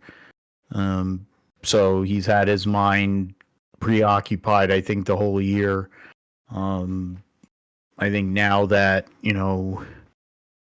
he'll come back, I would hope that because he's playing for her, he'll get back to that level that he was at the last year or two where he played at an elite level. And then the Niners will at least solidify one area with the secondary, because you only really have Fred Warner out there on defense playing, and Lenore playing up to that level. Otherwise, you got a bunch of crumb bums and people that really shouldn't be, that are wastes of paychecks out there. And they can't defend the run. They can't defend the pass. It sounds like Jim Mora, one of Jim Mora's rants from back in the day. And that's before you even take into the special teams. Jake Moody missing 3 field goals. Before he finally made the one to win the game. And Wisnowski's punting, which last year was good. This year he sucks again. And then their kick and punt returning just set it on fire. Like, just don't put anybody back there. The Niners have to be the team that just doesn't send anybody back there. If that means that the ball gets down at the 1, then you have to go 99 yards. It's like the whole Mike Singletary thing when he said, I'd rather go out with 10 men than have 11 that with one person that isn't committed. And then he pulled his pants down in the halftime locker room, basically saying that Vernon Davis was ass. I mean, that's the kind of, shit that their special teams is. They have the worst special teams, if not the worst, they're one of in the NFL every year. And it did in Kyle Shanahan. You're the head coach of this team. You know you suck at this. You didn't correct it. Make the corrections on the defense. They had this is the best draft they've had. If it wasn't for the draft that they had this past April, the Niners would probably be where the Cowgirls are. Because and that also that also brings up the point about Brock Purdy. We know that they're going to give Lamar Jackson the MVP. I'm benefiting from it in fantasy, but the guy who should finish second in the MVP is Brock Purdy, because outside of the Kansas City game, he showed out every week. He's keeping them in games. The defense isn't doing anything outside of two players. The offense has been hit or miss. Brandon Ayuk was a complete waste the whole entire year for however many games he was out there. He had one good game. Debo's utterly inconsistent. The only thing he's consistent at is making up in Adams. He won't go, and you don't know if he's going to fucking be good Debo or bad Debo. We've had Jawan Jennings has been injured for a couple of games. Pearsall finally came back. So it's like GK has been good for a good amount of the year, so that's also positive. That's also kept us in. So really, there's been like maybe 5 players, 6 players that have shown up all year.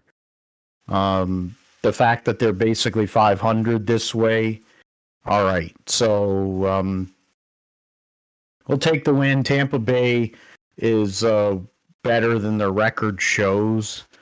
But it doesn't really count for much at the end of the day when you're trying to battle for playoff spots and put yourself in a position to compete.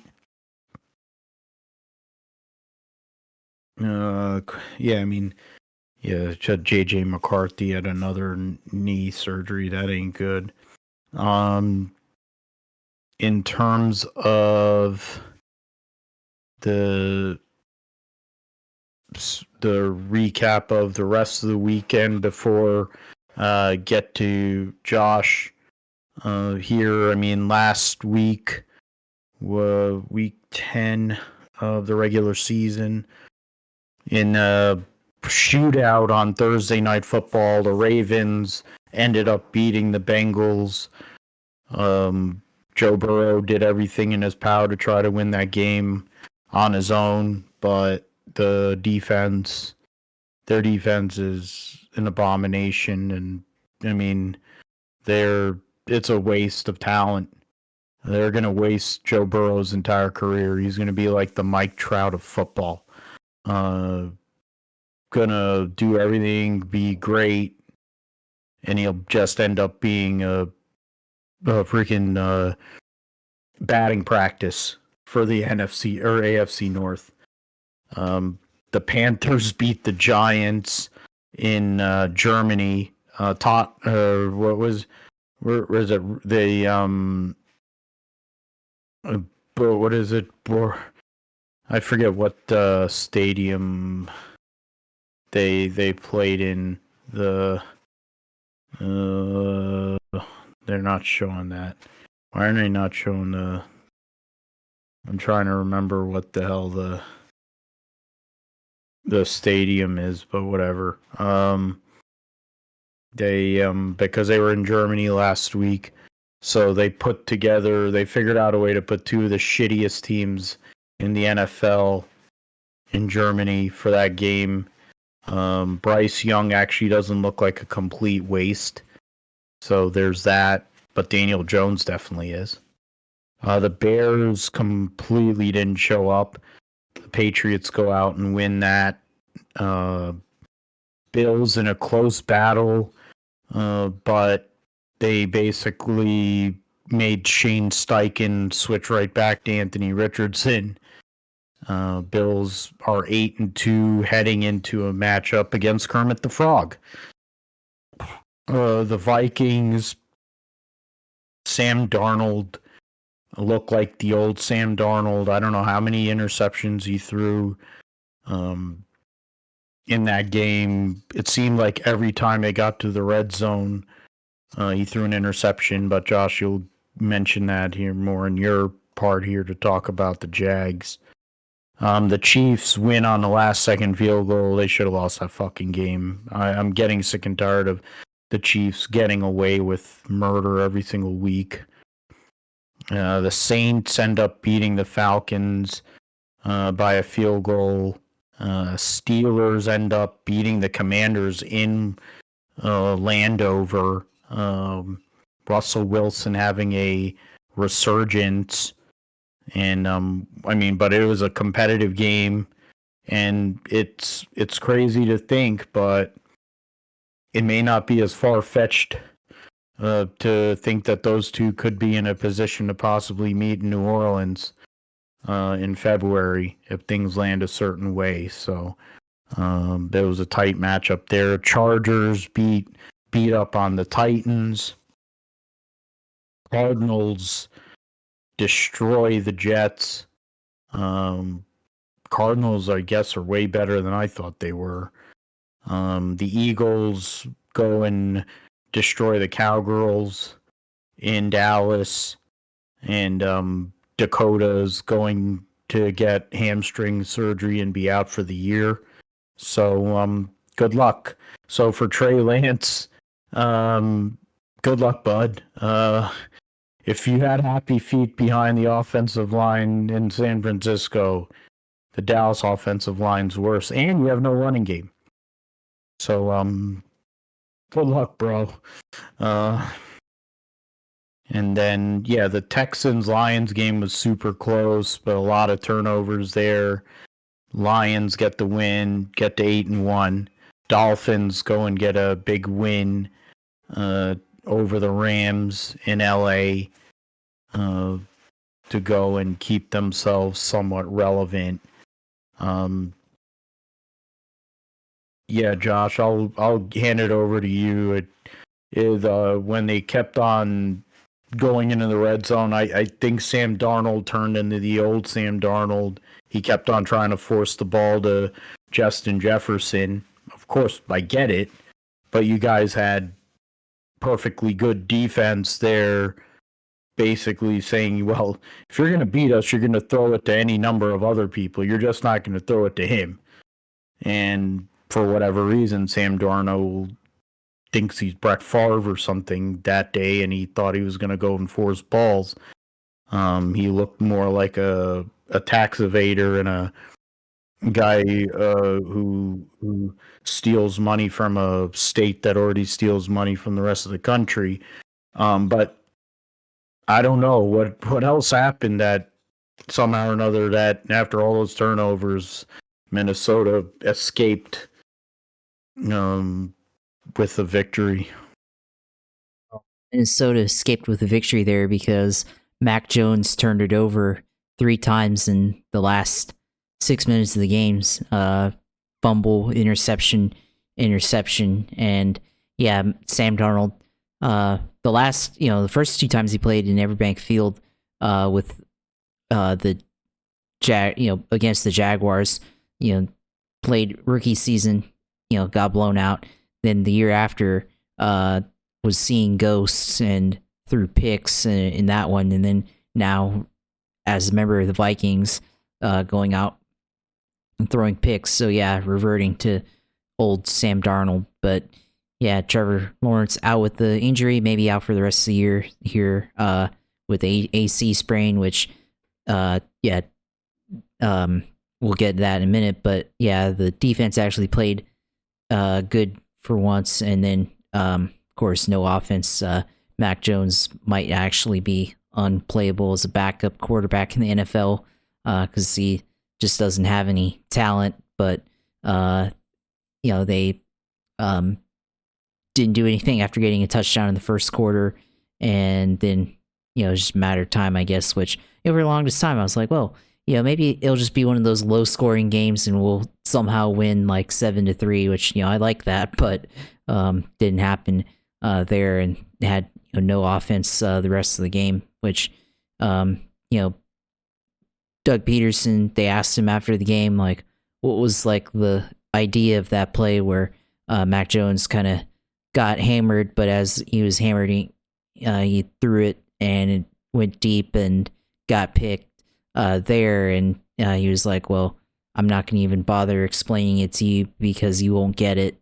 And that's, I mean, come on, man. Like, why be rude to reporters like that? And he's been rude to reporters like that, this whole year. He's basically jabbed Trevor Lawrence every chance he's gotten in the press conference, so far this year. And I mean, even so, as far as, when usually when you have a player that's injured, like, oh, shoulder injury, and then it was so specific. They're like, oh, it was left shoulder, and other players that had shoulder injury on there is just like, oh, shoulder injury. And yeah, Doug Peterson wanted to specifically say that it was the left shoulder, the non-throwing shoulder of Trevor Lawrence that was injured, and because of sprain last week, which somehow played through, but then this week is like, I'm not feeling it, and may not come back, which apparently, according to Peterson, he's like, oh, well, it hurts, but he can play through it if he wants to, basically,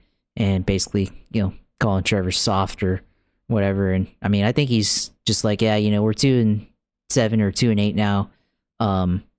Maybe should get surgery and get it fixed, and then avoid playing the rest of the year under this lost season with a toxic head coach there. So I'm all for that. Yeah, and we'll see how many people are left at the end of the year, and I mean, who are even go to these games at the end of the year. We'll see.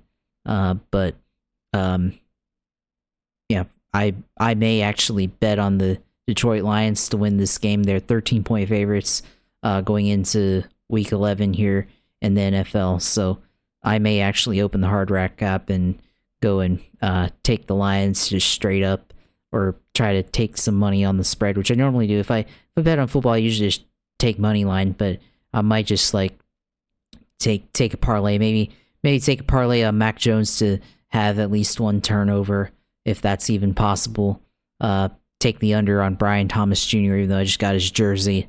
So we may just go like on a full like Jags Lions parlay here, and bet heavily against the Jags. We'll see. Which, yeah, very unlike to do, but let's profit at least from them being bad. So we'll see how that goes there. But fantasy wise, my other league actually won pretty well in there. Beyond Robinson, of course, won with him getting 2 touchdowns. Sam Laporta actually played pretty decently in the Sunday night game match. Let's see what else happened. I got to go back and look at that again. But week 10, Kyler Murray had a good game with rushing touchdowns and throwing touchdown. Kareem Hunt had a good game. Marvin Harrison actually had a good game. The Texans defense had a good game with 5 interceptions there. Tony Pollard had a good game as well. So, yeah, that's there in that other league. Our league didn't do as well. So, got to get back in the win column because the playoffs are coming up here shortly. So, got to get back in the win column there. Which, didn't have a really good game. 50-point loss or almost 50-point loss there, which got to figure out a guy other than DJ Moore if the Bears aren't going to do anything. Thought Tank, of course, would do something, but he didn't do anything because he got hurt with ankle injury. Derwin James didn't have a good game fantasy-wise there, so I might need to get a new defense. Sam Hubbard didn't do anything, which, surprisingly, I mean, I guess because the Ravens game ended up being a shootout, so yeah, there was no defense in the second half there for the Bengals, but at least I won in the other league. This one gonna have to get a little bit better, and so yeah, this season. Yeah, not going great for the real life Jaguars, but I don't know. We'll see when do they decide to fire Doug Peterson, if they do it in the bye week, or doing it in the off season or whatever. Maybe just let it ride out so we can just put more negative press conferences on tape, for him to be dragged in the press or in social media. So we'll see how it goes, but yeah, not a good look right now. Yeah, right now the Jags are battling the Giants in the cellar, unfortunately. One of three teams or four teams with 2 wins, or 5 teams, sorry.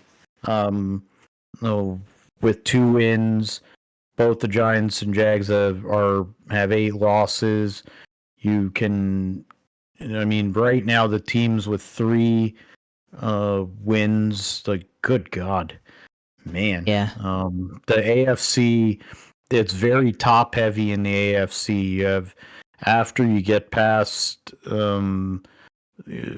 the Chiefs, Bills, Steelers, and Ravens, it starts to weaken a lot. But you mean, you have the Texans, somebody has to win the AFC South. The Chargers, 3 teams from the AFC West are making it as of now. Second place in the AFC South is 2 games behind with the Colts, and now they're, of course, Anthony Richardson's coming back. Bengals are 4-6, so they're fucked. The whole entire AFC East is a cesspool outside of the Bills. Browns, they cratered their own season. The Raiders they're the Raiders. In terms of the NFC, Lions, of course, with their comeback victory, 8-1, a game ahead of the Eagles, 3 games or 2.5 games ahead of both the Falcons and the Cardinals. They're only a game ahead of the Vikings right now. Their first wild card is Vikings. Commanders drop out of the division lead and fall from the 2 to the 6. Packers, last wild card right now at 6-3. 49ers are at 5-4, and they'll be playing the Seahawks on Sunday. Bears will be playing the Packers. So division rival games. Rams will be at home versus the Patriots, so that's a winnable game. Buccaneers are on the bye. Houston will be hosting the Cowgirls on Monday Night Football. Cleveland and the Saints. Carolina's on their bye, along with the Giants, so we're spared both of those teams. So 49ers, they need to do some work if they want to get back into the playoff mix. It'd be a novel concept if they could actually beat the fucking Cardinals. That would be nice. In terms of my fantasy season, last week I was playing against, in the one league I'm in, I was playing against a team that basically isn't even maintained. So that was a default victory. Even in a default victory situation, I still had the third most points. That's a team I didn't even get to draft, so it was auto-drafted for me, and the vast majority of this team I got through auto-draft, so thanks, Yahoo.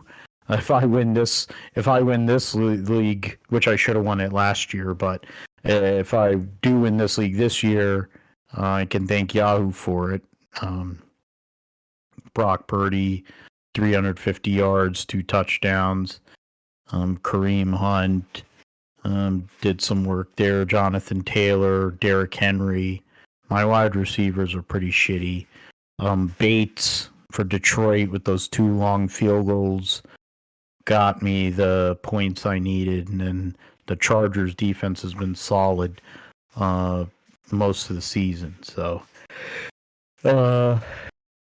move forward to my other teams here in my league. Want to go and switch over. It won't allow me. It's a pain in the ass, this stupid Yahoo. Why does it make it this dumb freaking it's so annoying. I have to put in the password in one for one of my emails, and it says, "Oh, do a passkey," and I'm like, I don't have a goddamn passkey.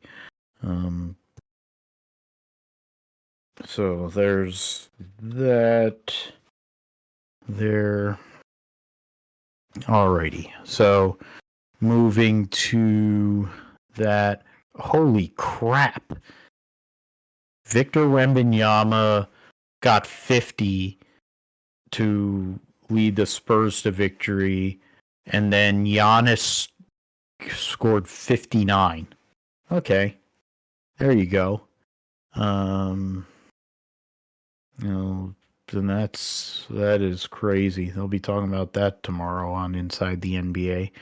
In my league, I lead at by a game, 8-2. I'm a game ahead of Luke. Steve is 2 games back.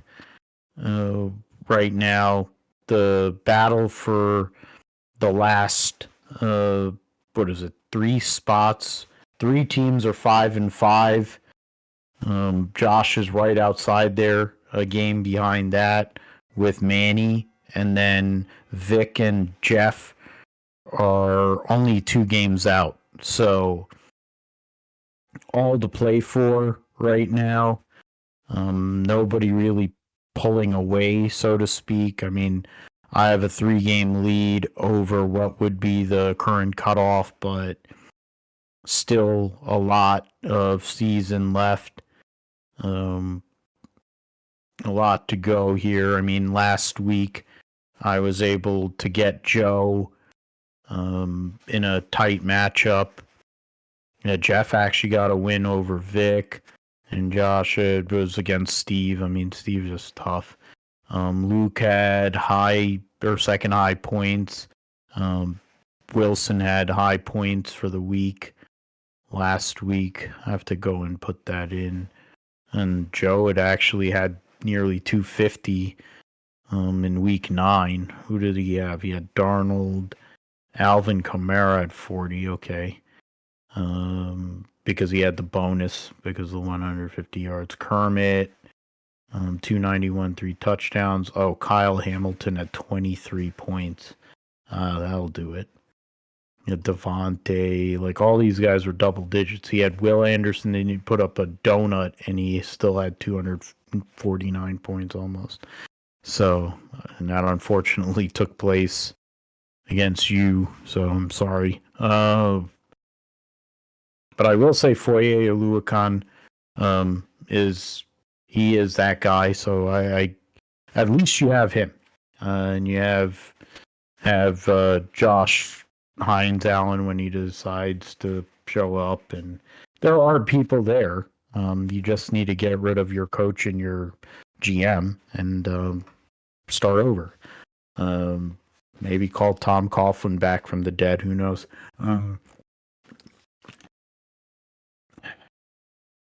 He put a winner together down there. But I don't know if the Cons want to go old school like that. And then in the league I won last year, I'm in 4th place at the moment. 6-4, so I'm 2 games out of the lead. 1 game out of 2nd. So there's very active. The league is very close, to be fair. So only a game up on the cutoff. So very tight. Tough. Gonna have to play this thing out. I'm playing against. It's basically it's a playoff preview of sorts, playing against a team that I've played against many years. Because we've been in the league together for many years, so tough matchup there. In our sleeper league, me and Vic have the lead in that league as well. So gotta take it when the iron's hot. Not It's been rough the last few years in fantasy, so I'll take the positives for now, but still plenty of season to go. Need to finish the job. There's another 6-7 weeks to go, so need to finish the deal. It's great to lead at this point of the year, but doesn't count for jack shit. Kyle Larson proved that, and Tyler Reddick. We'll move forward now into the roundup. MotoGP, Moto2 end their season at Barcelona. As of course the Valencia, the massive issues there with the storms and the destruction, the Solidarity Grand Prix of Barcelona. Jorge Martin essentially is in control. He goes and stays upright. As long as he stays upright for the sprint and the race, it's going to be basically impossible for Pecco Bagnaia to become a 3-time consecutive world champion. Bagnaia dumped his bike in the sprint on Saturday at Malaysia, and even with that, he wasn't able to go out and do what was necessary in the race. And even with the 20, so right now it's a 24-point lead. Martin needs to have, what is it? He needs to have 20. He needs to have a 26-point lead at the end of the sprint to become the world champion and take that number 1 plate over to Aprilia next year. And then Bagnaia is going to go and have Marc Marquez as his teammate next year, so it'll be interesting with that. And then in Moto2, the standings over there, and Ayagura is the champion. Aaron Canet will finish second. The most interesting battle is for third. There's 10 points separating Sergio Garcia in third, Aldeguer, Gonzalez, and Lopez. So, and then if you add Celestino Vietti, who won the last race, he's 16 points out. So, close battle there. Joe Roberts is 9th in points. So after more injuries this year, so falling back, he had been doing pretty decent, but getting hurt there, unfortunately, has kept him off the bike yet again. In supercars, of course,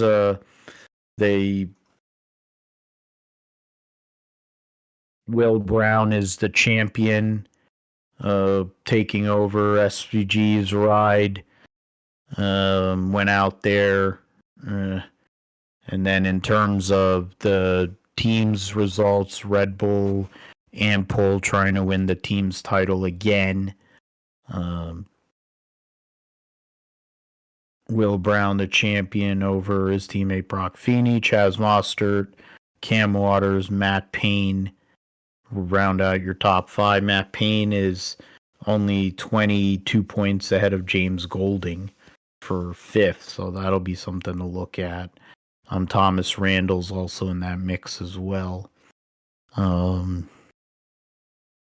Nick Percat, Will Davison, Andreon Gardner, Anton Di Pasquale. And then, in the teams, Red Bull, Ampel Racing, over.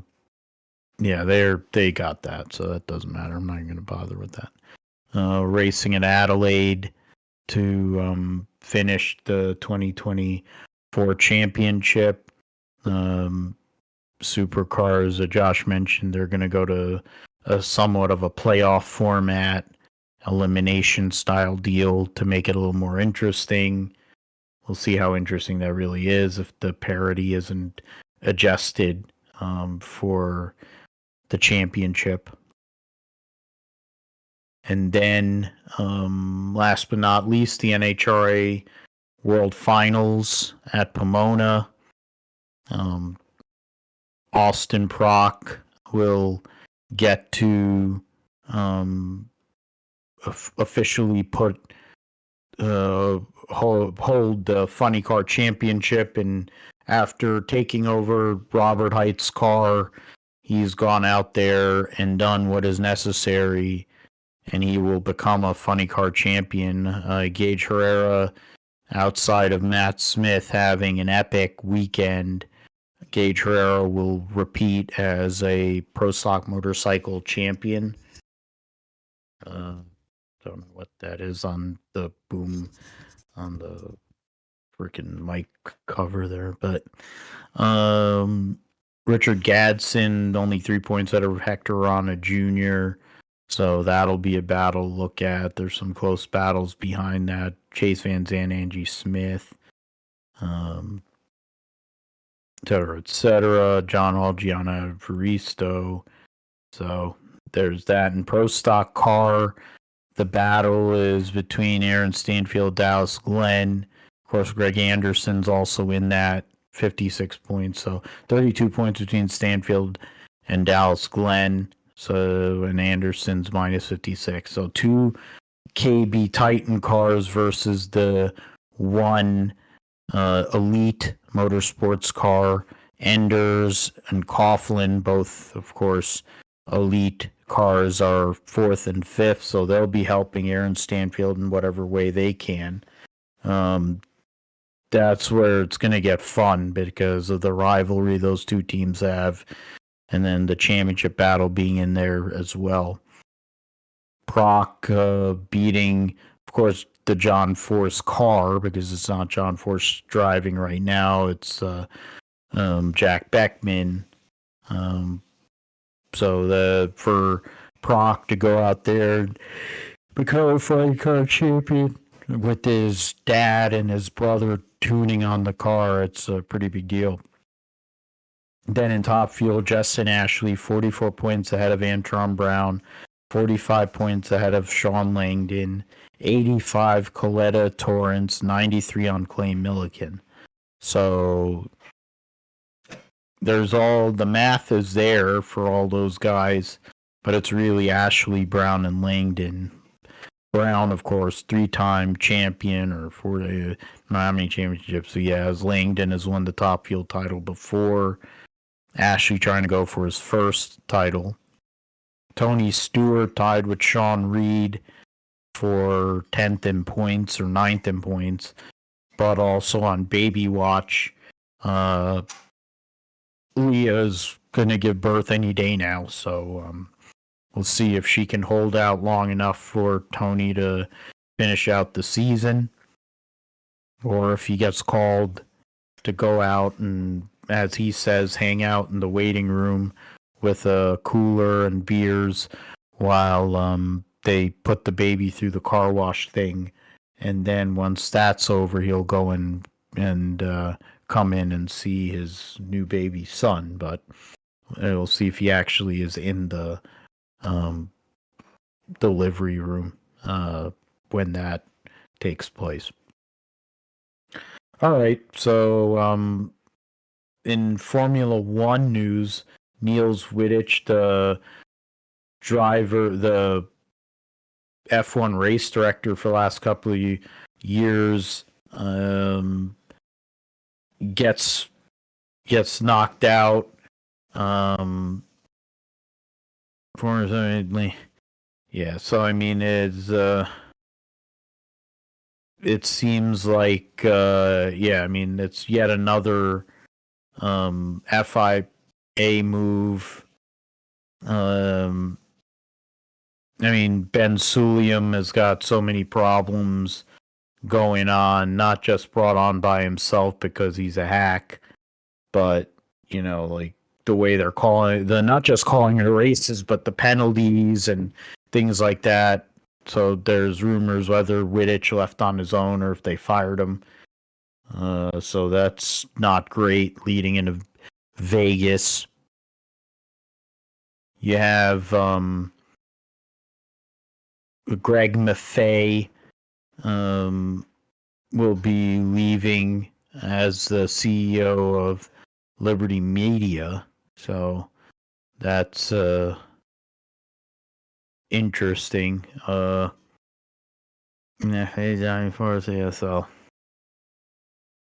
that's a big move there. So that's another big piece of the puzzle. I mean, it's interesting that he's leaving Formula One and leaving Liberty Media as Andretti is trying to get into Formula One. You have Wittich leaving. There's so many moving parts here. The possibility of Andretti trying to get in after the teams basically said they didn't want him in because they didn't want to split the money pie with one other team, even though they were qualified. Yeah. So I mean, those two. You have driver cooling kits approved for 2025. So there's that.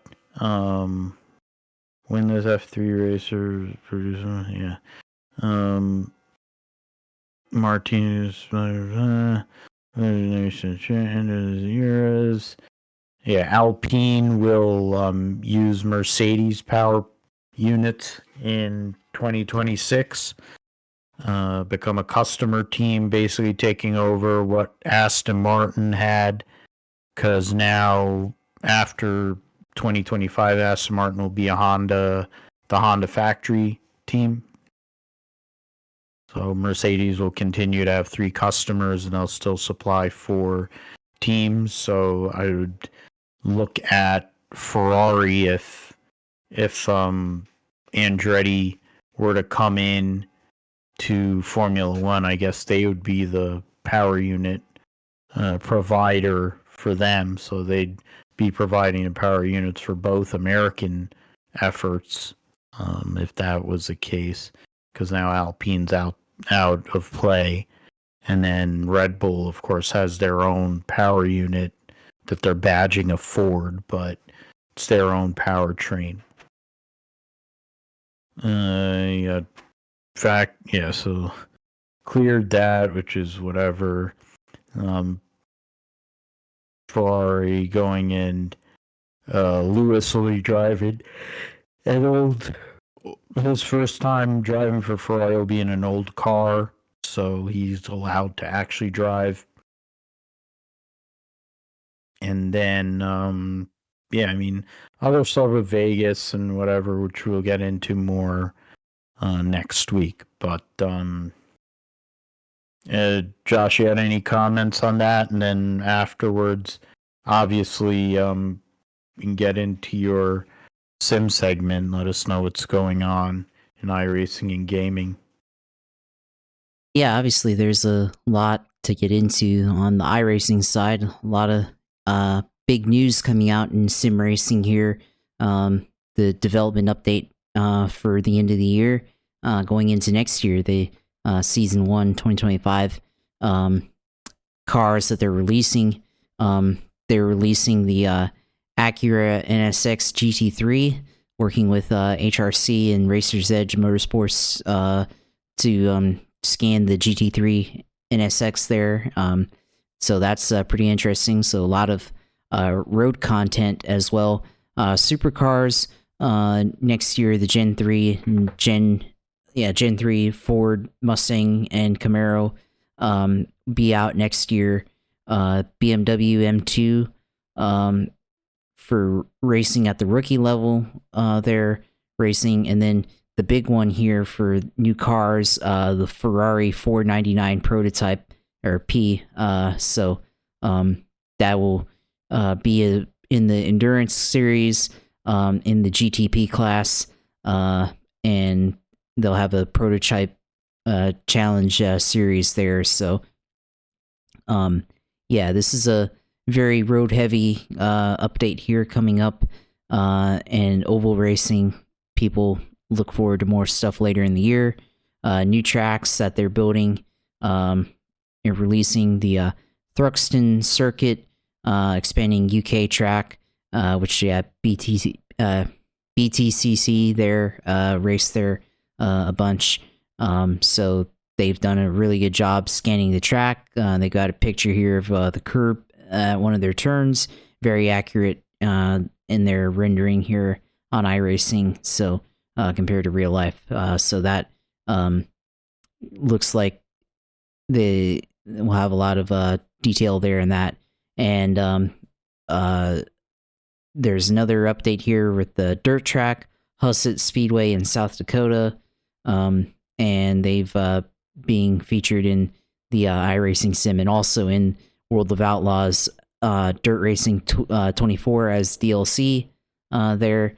And then on the oval side, paved oval side, New Hampshire's getting a refresh, and then Las Vegas is also being updated as well. So a couple of tracks in there also marking towards upgrading all of the NASCAR tracks, and getting them refreshes to for all the tracks there, because there's a lot of tracks on iRacing NASCAR wise that they haven't updated in a while, and that the graphics is a little bit out of date somewhat, and bring it up to date with what they have in 2024 or 2025 now.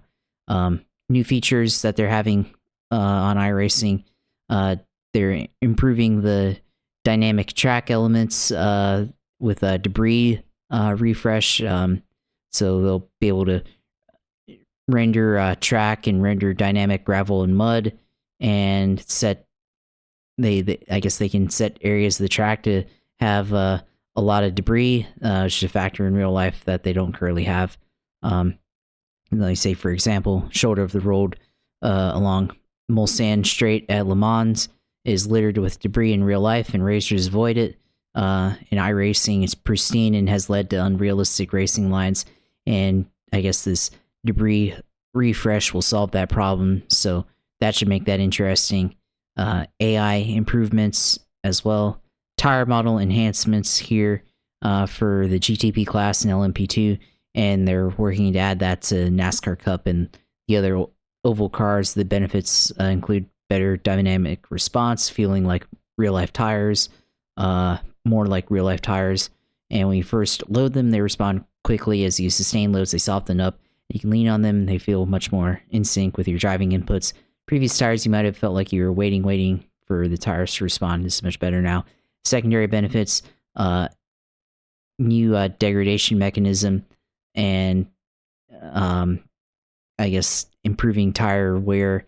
They're improving the compounds that they are running on the car and tire construction. So yeah, a lot of input there. So that's definitely a lot. Got graphics engine enhancements, and they're trying to improve the rendering to make it more realistic than it is currently. They have, I guess, an example of an IndyCar at Long Beach street circuit here, in the left side, a little bit stale and static on the right side. You can see a better reflection of the color in the IndyCar here, orange, and the sky. I guess the atmosphere looks a little bit more photo-like. So yeah, getting improvements there. And then also, I think a big one here on the road car side, they said that they had hoped to have the bump start feature in GTP cars last year, but they hadn't had that in yet. And now they finally implemented that in iRacing, and with Season 1, the bump starts have been added to the entire GTP fleet, and support will debut for Season 1. So, of course, you've seen the video of, or any video clip of the Cadillac GTP taking off from the pits. Great sound there. You have the electric battery kicking it off, and then all of a sudden that bump start of the V8 engine there kicking in. What a great noise. So that's a part of it as well. Future development that they're looking into, putting in a new UI for the sim, improving the graphics layout in the menus and all that stuff, and looking a little bit more realistic, or not realistic, but more feedback, more information on the UI than what they currently have. And to me, it looks like they have a lot of elements of third-party apps that have made their own UI, and now here they are implementing a lot of those third-party elements to make the improvements to their own UI here. So that's a good feature there, and yeah, they've a lot of things that definitely be able to add there, and yeah, I guess more rendering here, more graphics improvements here with the lighting system, a little bit more physics development here, there. So got that, and then a little bit more feature content that they may have later on in the year, next year.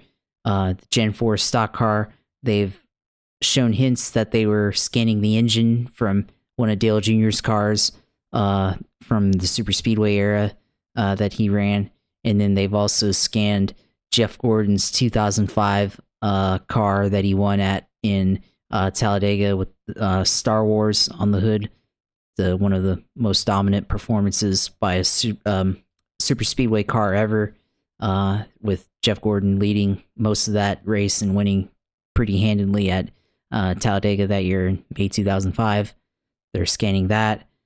Tracks, they're scanning, I guess they're implementing the Miami International Autodrome, which the F1 Miami Grand Prix is at, and they're showing the early rendering prototypes of that, so look out for that next year. And they're also working on Portland International Raceway there, so good track, and a football parking lot that they're putting into the game. And they are also, I guess, implementing Adelaide from Supercars there, so they're getting ready to make the scan and all the photography references next week there for Supercars. So yeah, obviously a lot here in iRacing for 2025, but huge update there. So definitely looking forward to seeing some of that. Looking forward to getting into some of these cars, trying out that, and looking out for some of these new content that we'll have next year. So definitely iRacing making improvements, and they're definitely putting back some of the money that all their customer fan base definitely have been paying them the last couple of years, and all their subscriptions and content. So it's great to see that. So yeah, of course, I guess that's the end of that. Of course, whenever I do stream iRacing, of course, when I'm on at U02 on Twitch, and then Twitter at JP Huffine, maybe we'll post the results of any gambling I decide to do against the Jaguars. We'll see if I decide to do that. I already started looking at it and come up with a parlay there, I guess. And then, of course, the show here on YouTube, and we'll have this uploaded hopefully at the end of the week, and have this on there for people to look at. So, Gripster Podcast on YouTube there. So, yeah, of course, glad to be back for another week. Glad to have another NASCAR season under the belt here. And yeah, looking forward to next year, and hopefully we see more exciting racing. Certainly exciting enough or interesting enough for us to talk about on here, which we'll talk about it regardless. But yeah, of course, glad to be able to break it all down and talk about it.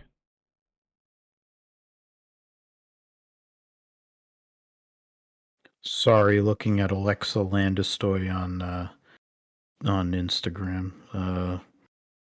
But in terms of for me, oh wow, look at that Brooks.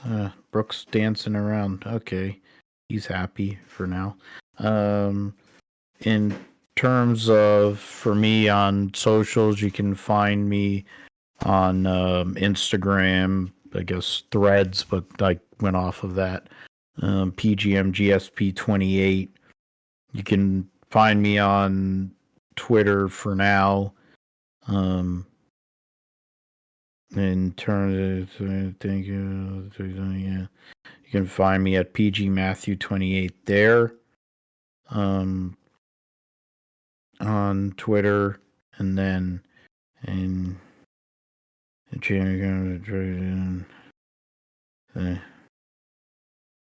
yeah, so oh wow, Denny Hamlin came out and shit on Larry McReynolds about the championship, bringing up Matt Crafton not even winning a race. So that one is because he's been outspoken about the lawsuit. So there's that. You can find me on the new Blue Sky app. You can find me there at PGMGSP28. If my banner is Lewis celebrating for the British Grand Prix. I have a new picture up there.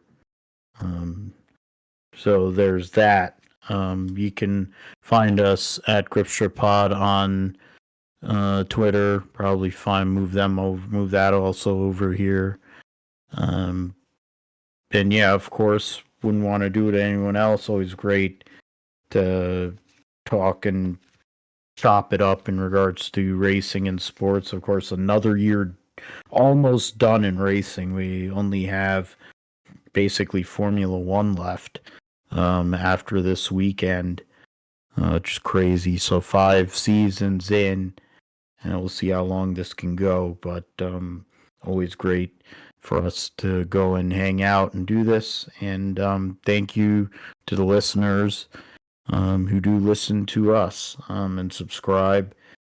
We will be back next week for episode 246, talking about all things motorsports, football, and whatever else comes up.